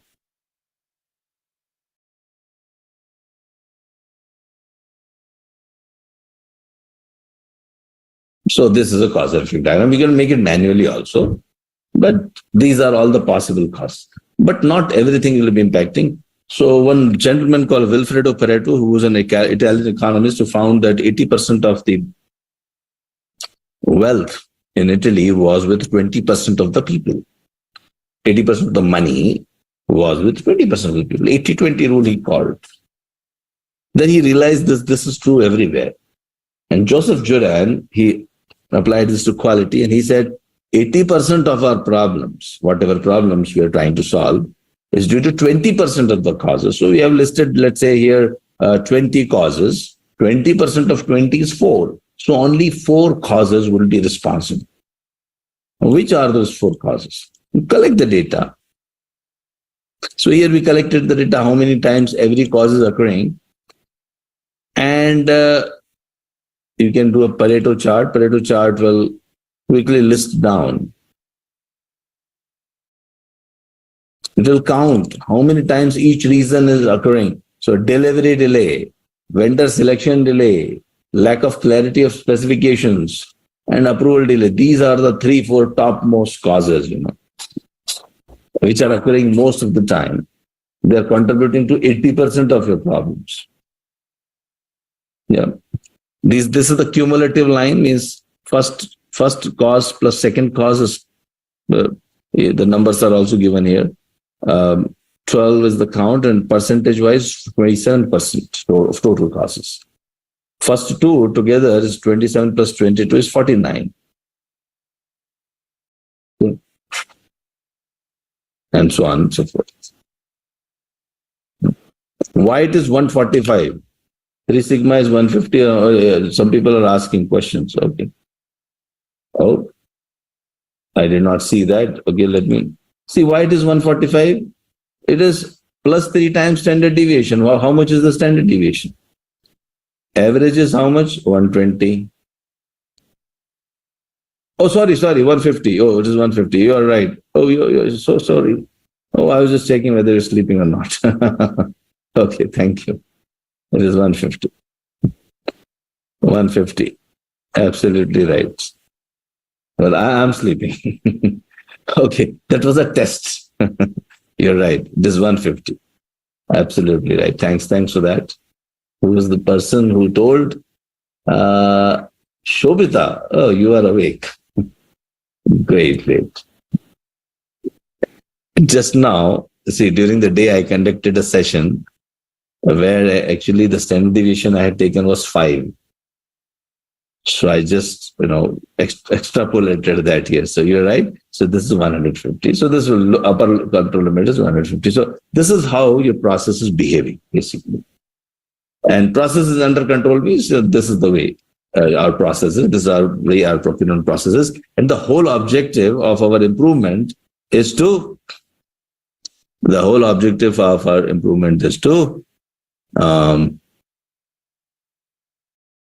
change the control limits to maybe 60 to 90 with a new average and new standard deviation. Okay.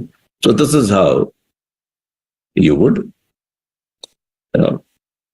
interpret the process in terms of the control charts.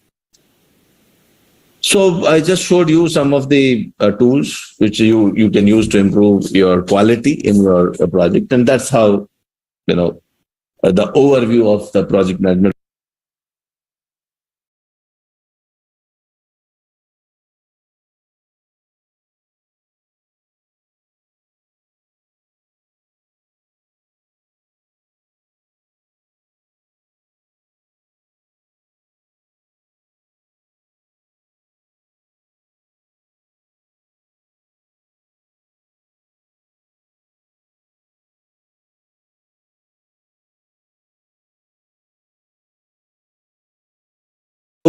And so there's some jumbo offer going on, means if you join our PMP as well as green belt, black belt, and master black belt training sessions, you can save a lot of money. So if you are interested in getting that offer, you can even tell us. Otherwise, if you just want to join a PMP project management sessions, why not? Go ahead with it. So Shiv Shankar is already taking training from us. Okay. Special welcome to you. Okay, thanks a lot. So tomorrow's your session. Okay, great. Now let me show you the fees.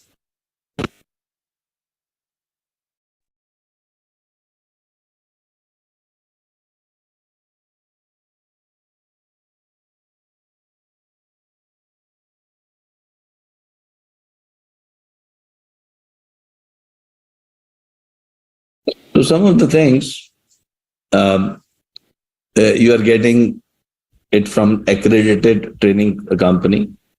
So if you are tense,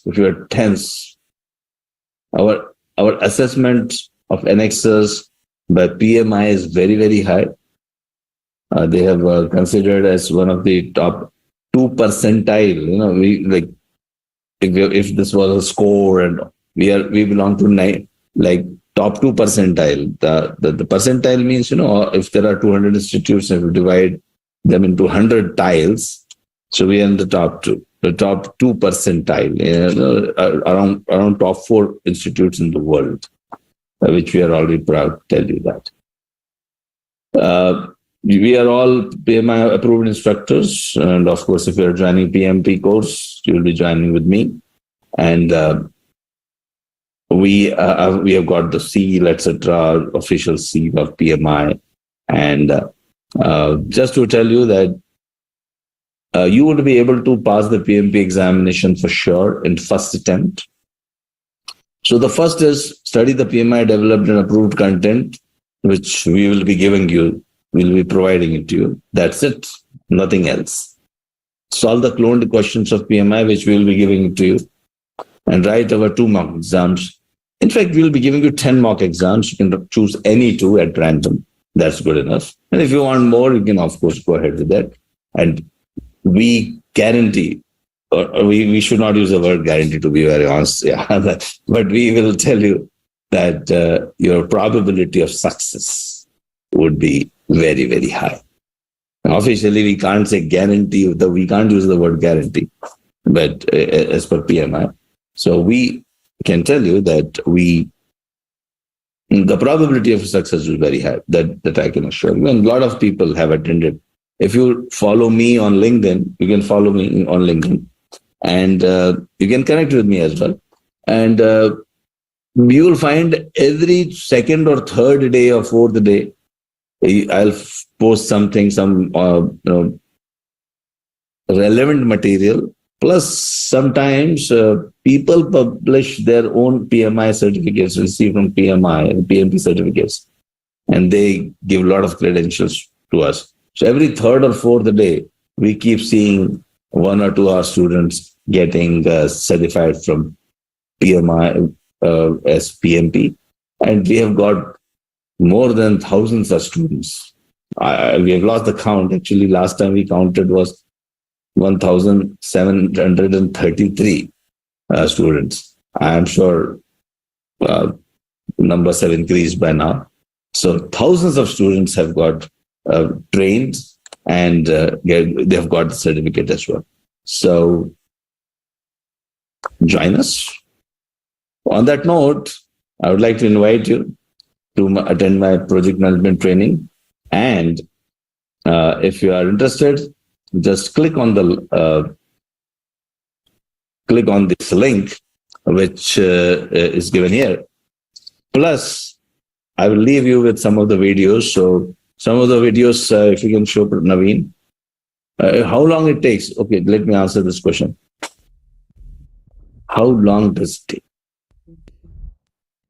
So typically, the training will complete in around 1 month, 1 or 1.5 months. After that, at least 2 months you should study. Now I'm telling some people just take leave for 5-6 days and they study the whole training material in just 5-6 days and then appear for the exam and pass the examination.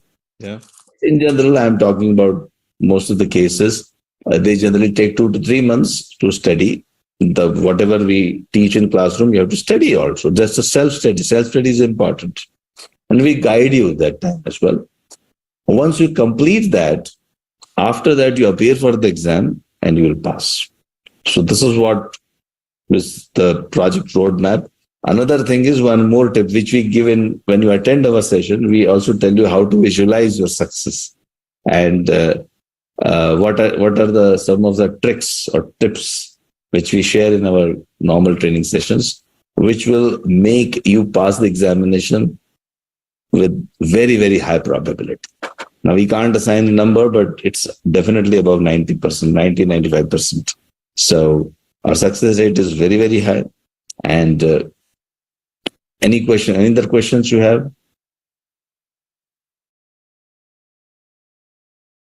You have already registered and doing exam next month on schedule in Dubai. Okay, great. Okay, fine. You're already doing it. That's great.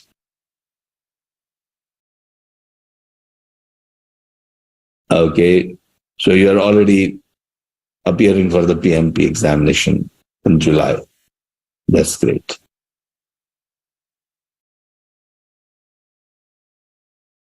Yeah.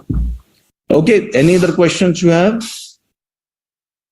Does the PMP require yearly recertification? No. Like CPHQ? No, CPHQ also doesn't require yearly. It requires, I think, biannual, like 2 yearly. PMP requires 3 years, every 3 years. But it's very easy. You can attend our courses, and that also gives you the PDUs. So you can retain your certificate every 3 years, not to worry. Once you become our student, you can attend that course any number of times in the next 5-10 years. Yeah. So once you are our student, you can repeat the course any number of times.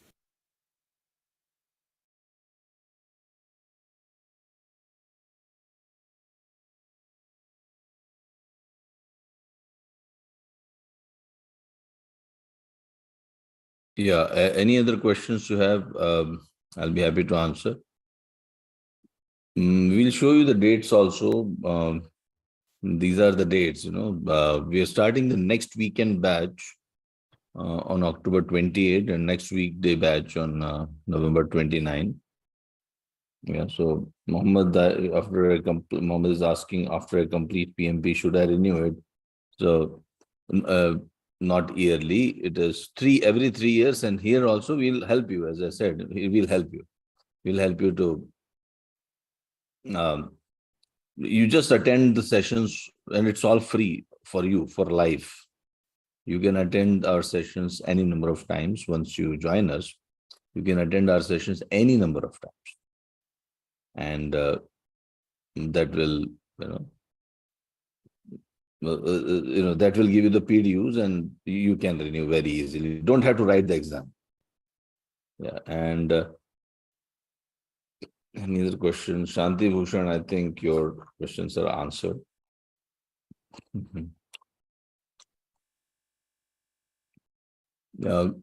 Kamal Hassan is telling I'm planning it November batch. Go ahead for sure. Welcome. Yeah. And Ahmed also. Okay.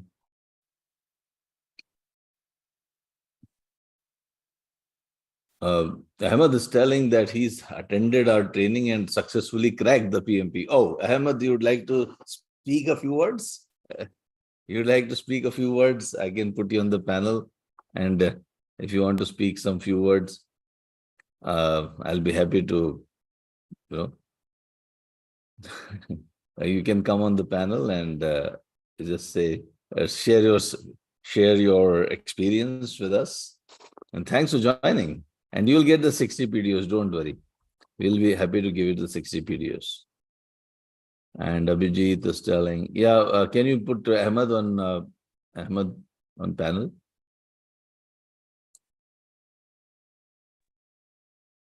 He joined, sir.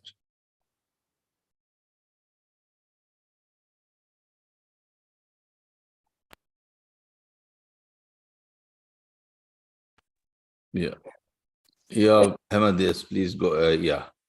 Are you there? Yeah, so hello, sir, Amitabh, sir. It's glad to meet you again.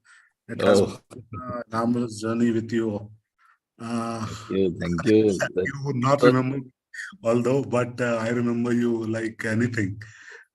oh, no, no, thanks a lot. And first of all, you remembered us and you're joining. That's a great thing, great feeling. Yeah, So, yes, sir. Your explanation of the PPTs which you gave, uh, mm, and session, I attended your training program, mm, and you made the PMP sound like so easy. Before that, I cracked that in the last year, 2022, actually. And at that time, I had taken your training program of full session, and it was like the understanding behind what is the purpose of the PMP was really helpful. That was amazing journey that had given me some other sort of what I have learned from the book. Like first I started with the book only, but after that I attending your session, and especially the PPTs which you gave and how you explained the PPT, how like it was such much like it was so much easy to grasp. It was like in the common words which you explained, like in normal conversation, not like professionals. So that is your that was the USP which I was like really convinced with that. So that helped me a lot. so nice Thank of you, you. and once again thank you so much for that.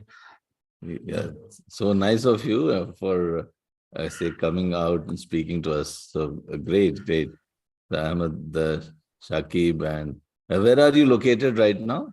So I'm located in US now. Oh, When I cracked PMP, mm. I was given the promotion and I was transferred to US, and I'm a project manager now.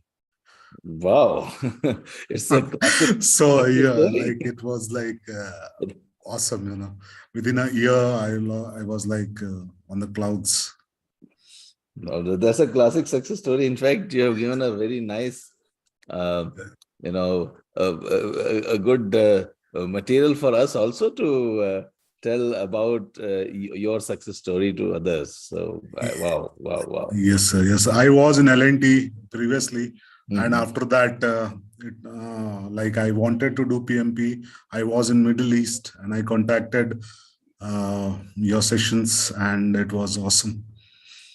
Thanks. And believe me, I have given PMP once, and I failed it miserably. And after that, I came to your session, and after that, I cracked. So that was like a emotional feeling attached to it. Thanks. Thanks for these credentials. And this, you are a real life example and a good, say, real life story for Yeah. Yes, the way you have made the PMP so easy. So that is the that I loved it. Thanks. Thanks a lot. And now also when I I do projects and I see like how to make some templates or something like that, I go through your PPTs as well. So I have all your materials as of now, which I go through references. Mm. In fact, we had the templates. We had also given you some templates, which are Yes, there sir. on learning management system, so project charter, risk management, Yes. all that stuff. Yeah. It's like called ready-made templates, so you can always. Yeah, ready made. Yeah. Mm. Like the journey started like project when I was a new project manager. I didn't know some like many of the things, so that templates helped me. Great. Okay, thank you, Mohammed Samir. Samir is telling, is there any networking sessions? So yeah, you see, we can organize them if people want it. But most of the times, when uh, uh, most of the time, the purpose of the training is to crack the examination. So the focus is more on that rather than telling the stories of a lot of projects, etc.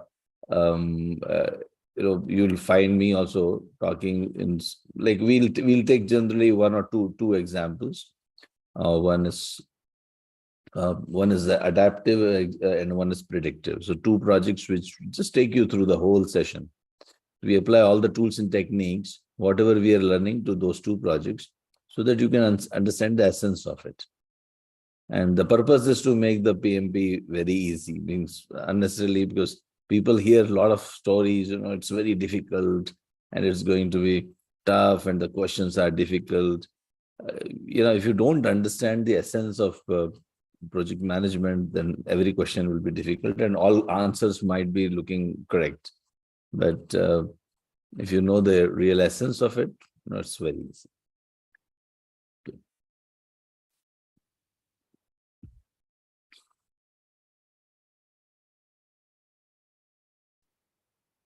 Okay. I think Aisha, you got the answer. Yes. And Abhijit also, you got the answer, right? I hope.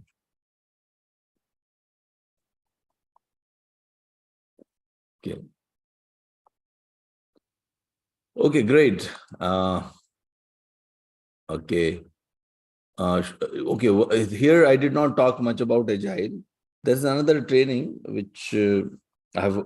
There's an Agile introduction to Agile. I'll give you the video. I can play that video also if you want. The half an hour if you want to stay on, or I will just give a link to that video. It's a full introduction to Agile. If you just go through that, it's good enough for you to understand the basics of Agile. So Usman, thank you. Usman Saeed, thanks for your kind words. So Naveen has put up, now if you see here on the right, he has put up in the chat box the Agile Scrum or the half an hour video of that. So just go through that and you'll understand Agile. You'll fully understand Agile. Just go through that. Mohammed Samir is asking, it's almost 7 years as a project engineer in Saudi Arabia. Should go with PMP or any other additional courses? So I'm applying for an MNC now. So PMP plus I highly recommend our Lean and Six Sigma Green Belt and Black Belt. And if you do this, it's a combo, you get a very less price. Almost it's a heavy discount for you. So all the prices, etc., my team will be able to tell. If you show an interest, we'll be happy to get in touch with you. So that's a combo offer, and you will know almost everything related to industry if you do a black belt course plus project management. So it's like a mini MBA program, I would say, but it's like to the point MBA program, which will help you to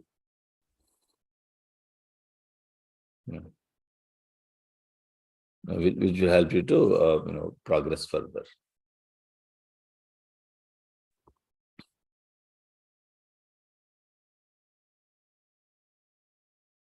Okay, Masco, thanks for attending. And any discount from military families, you can just get in touch with our team. So I will just I'll be, there should be something we can do.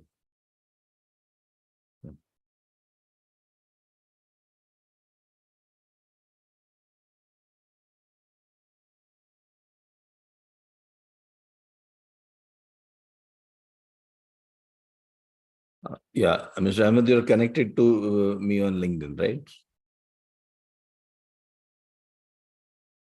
Yeah. Walid, thanks a lot. Thanks for attending. Yeah, any other video you'd like to play, Naveen, till the time? Yeah. Yeah.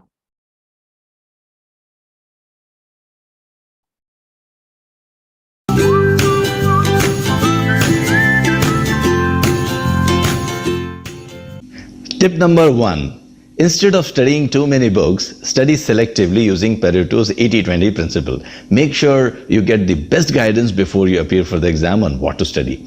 For example, I provide my participants with the PMI developed content, which is more than enough for studying. Tip number 2, set targets.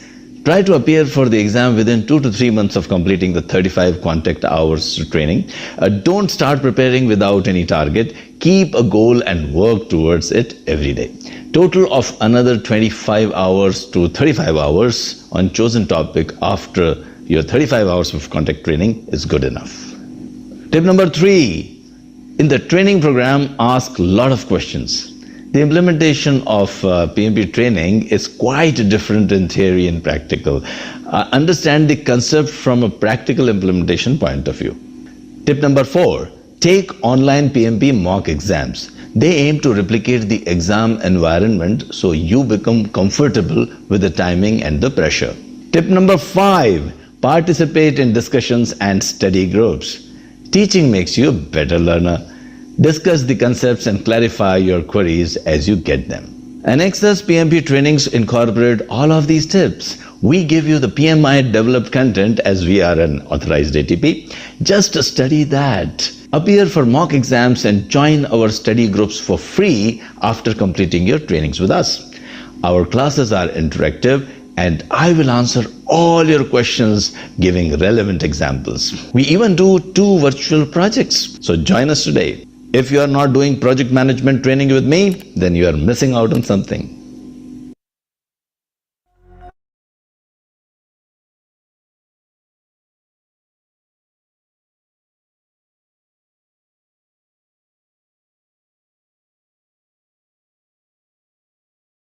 The 5 mistakes you can't make before you take the PMP exam. The first one is relying solely on the free questions to study. Free questions can be great, but sometimes free questions may not do more than tell you that answer was wrong. Many paid for questions and exams will provide you with an explanation for the correct answer. This allows you to learn from your mistakes and to understand the rationale behind the correct answer. In Anexas, we provide you lots of mock exams which are almost cloning the real PMP exam. Mistake number 2, not taking full-length exams. Practice, practice, practice. Take the complete mock tests in a targeted time. Give the mock exams as if they were real. Mistake number 3, not understanding the formulae. Formulae are a part of project management as well as PMP exam. For the PMP exam, you will need to know and understand the formulae and the concepts behind it. Just don't memorize it. In Anexas training programs, we explain the real concepts. Sometimes we even derive the formulae. So please remember the cost variance or the schedule performance index. Just don't remember the formulae, but also understand what it actually means. Mistake number 4, not setting the right time to take your exam. Ideally, it is good to write the exam within 3 months of attending a formal 35 hours of training. Mistake number 5, not attending a formal 35 hours training program because it's expensive. Taking the PMP exam demands that a person should attend a formal 35 hours of training program. Many people skip this training because it's a bit expensive, but we really urge all the people to attend the training even though it is expensive, because it will pay off in the end. By the way, Anexas training programs are not expensive at all, and you can contact us to know more about it, and wishing you the very best in your PMP exams.